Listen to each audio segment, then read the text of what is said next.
నమస్కారం. RV tours and travels Gujarat సంబంధించి ప్రత్యేకమైన ప్యాకేజ్ అందిస్తోంది. గుజరాత్‌లో చాలా అందమైన పురాతన దేవాలయాలు ఎన్నో ఉన్నాయి.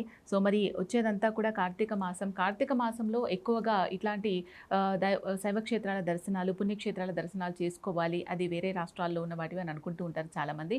సో, మరి ఈ నేపథ్యంలో గుజరాత్‌లో ఆర్వీ టూర్స్ అండ్ ట్రావెల్స్ నుంచి మనం ట్రావెల్ చేస్తే ఏవే దేవాలయాలు సందర్శించే అవకాశం ఉంటుంది? సౌకర్యాలు, సదుపాయాల పరంగా ఎటువంటి జాగ్రత్తలు తీసుకుంటోంది ఆర్వీ టూర్స్ అండ్ ట్రావెల్స్? అవన్నీ కూడా ఎక్స్‌ప్లెయిన్ చేయడానికి మనతో పాటు ఆర్వీ టూర్స్ అండ్ ట్రావెల్స్ నుంచి సీనియర్ మేనేజర్ జశ్వంత్ ఉన్నారు. ఆయనతో మాట్లాడి తెలుసుకుందాం. నమస్కారం అండి. నమస్తే అండి. మరి ఆర్వీ టూర్స్ అండ్ ట్రావెల్స్కి సంబంధించి గుజరాత్కి సంబంధించి ప్రత్యేకమైన ప్యాకేజ్ అందిస్తుంది అంటున్నారు కదా. ఆ ప్యాకేజ్ వివరాలు తెలియజేస్తూనే కంప్లీట్గా అక్కడున్న దేవాలయాలు అన్నీ మనం చూడాలి, దేవాలయాలతో పాటుగా వైజ్ఞానిక పరంగా కూడా కొన్ని చూడాలి అని అనుకుంటారు చాలామంది. సో అక్కడ మీరు వాళ్ళకు సందర్శనీయ ప్రదేశాలు ఏమేమి చూపించబోతున్నారు? బడ్జెట్ ఎంత ఉంటుంది? మీరు అన్నట్టుగా గుజరాత్ ప్యాకేజీ సంబంధించి చూసుకుంటే అండి, గుజరాత్లో ఉన్నటువంటి జ్యోతిర్లింగాలను కవర్ చేసుకుంటూ పక్కనే ఉన్నటువంటి మధ్యప్రదేశ్లో ఉన్న జ్యోతిర్లింగాలు, అలాగే గుజరాత్లో ఉన్నటువంటి ద్వారకలు, రాజస్థాన్లో ఉన్నటువంటి ద్వారకలు. సో ఈ 3 స్టేట్స్కి సంబంధించి ఉన్నటువంటి మెయిన్ టెంపుల్స్ మనకున్నటువంటి జ్యోతిర్లింగాలు 4 జ్యోతిర్లింగాలు వస్తాయండి. ఇందులో 5 ద్వారకలు అనమాట. సో 4 జ్యోతిర్లింగాలు పంచద్వారకలు. ఇందులో 2 జ్యోతిర్లింగాలు సోమనాథ్, నాగేశం వచ్చేసి గుజరాత్లో ఉన్నాయి. అలాగే 2 జ్యోతిర్లింగాలు ఓంకారేశ్వర్, ఉజ్జయిని, ఈ 2 వచ్చేసేసి మనకి మధ్యప్రదేశ్లో ఉన్నాయన్నమాట. సో ఇలాగ ఈ 2 స్టేట్స్. అలాగే పంచద్వారకల్లో 3 వచ్చేసేసి మనకు గుజరాత్లో ఉన్నాయి. ద్వారక, బేడ్ ద్వారక, మూలా ద్వారక. 2 ద్వారకలు కంక్రోలి ద్వారక, శ్రీనాథ్ ద్వారక వచ్చేసేసి రాజస్థాన్లో ఉన్నాయి. సో వీటన్నిటినీ కలుపుకొని ఇంకా అక్కడున్నటువంటి సరౌండింగ్ ప్లేసెస్ అహ్మదాబాద్, అలాగే స్టాచ్యూ ఆఫ్ యూనిటీ, భావనగర్లో ఉన్నటువంటి నిష్కలంక మహాదేవ్ టెంపుల్, అలాగే మనము ఓంకారేశ్వర్, ఉజ్జయిని ఇందులో వచ్చేస్తుంది. అలాగే అక్కడే పక్కనే ఉన్నటువంటి ఉదయ్పూర్, ఎందుకంటే మనం నాథ్ ద్వారా కంకుల ద్వారా చూడడానికి రాజస్థాన్ వెళ్తున్నాం కనుక అక్కడ ఉన్నటువంటి ఉదయ్పూర్ సైట్ సీయింగ్ కూడా ఇందులో కవర్ అవుతుంది అనమాట. సో టోటల్గా ఈ ప్లేసెస్ అన్నీ కూడా కవర్ చేయడానికి సుమారుగా మనకు 11 nights 12 days అనేది పడుతుంది అనమాట. సో ఈ 11 nights 12 daysకి సంబంధించి మనం షెడ్యూల్ చూసుకుంటే క్లయింట్స్ ఎక్కడి నుంచి ఫ్లై అవ్వాలనుకున్నా అహ్మదాబాద్ వరకు మనం ఫ్లైట్ అనేది ఇవ్వడం జరుగుతుంది అనమాట. సో క్లయింట్స్ ఎందుకంటే మన బ్రాంచెస్కి అనుగుణంగా ఎక్కడి నుంచి వాళ్ళు బుక్ చేసుకున్నా వాళ్ళు ఉన్నటువంటి నియరెస్ట్ ఎయిర్పోర్ట్ నుంచి అహ్మదాబాద్ వరకు ఫ్లైట్ ఇచ్చేస్తాము. సో అహ్మదాబాద్ వన్స్ రీచ్ అయిన తర్వాత అక్కడ మొత్తం గ్రూప్ అంతా గ్యాదర్ అయ్యి అహ్మదాబాద్ నుంచి షెడ్యూల్ అనేది స్టార్ట్ అవ్వడం జరుగుతుంది అనమాట.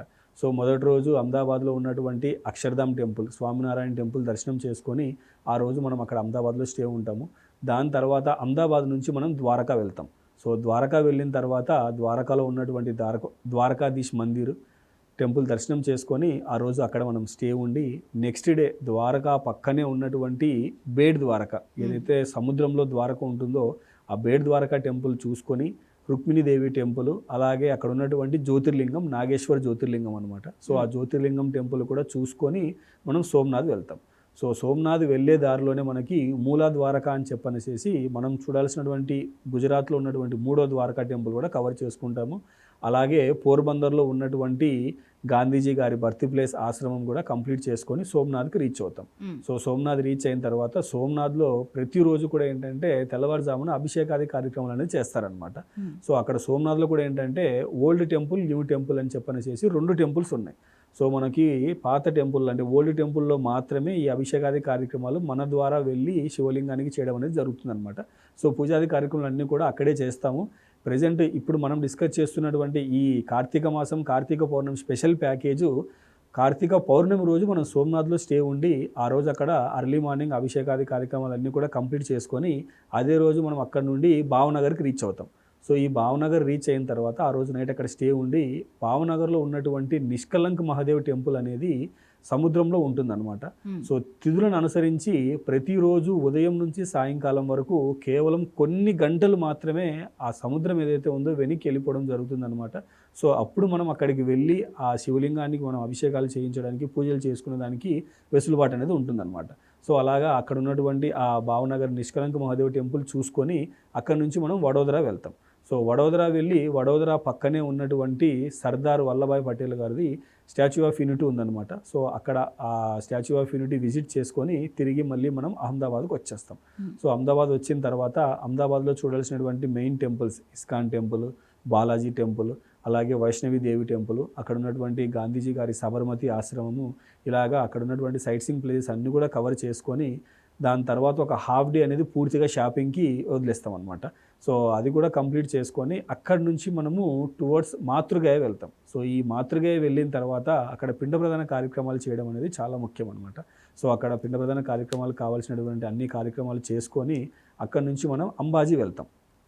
సో ఈ అంబాజీ టెంపుల్ ఏంటంటే అండి 108 టెంపుల్స్లో ఏదైతే మనకు ఉన్నాయో, శక్తిపీఠాలు ఉన్నాయో వాటిల్లో ఉన్నటువంటి ఒక టెంపుల్ అనమాట. సో ఈ టెంపుల్ అనేది మనకు గుజరాత్, రాజస్థాన్ మధ్యలో ఉంటుంది కాబట్టి బోత్ స్టేట్స్ నుంచి కూడా ఎక్కువ మంది ప్రజలు అక్కడికి వచ్చి ఈ టెంపుల్ విజిట్ చేయడం అనేది జరుగుతుంది అనమాట. సో ఇలాగ ఈ అంబాజీ టెంపుల్ దర్శనం చేసుకొని నెక్స్ట్ మనం టువర్డ్స్ నాథద్వార వెళ్తాం. సో నాథద్వార వెళ్ళి అక్కడ ఉన్నటువంటి నాథద్వార శ్రీకృష్ణాలయము, కాంగ్రోలి ద్వారక, ఈ 2 టెంపుల్స్ కవర్ చేసుకొని ఉదయపూర్ వెళ్తాం.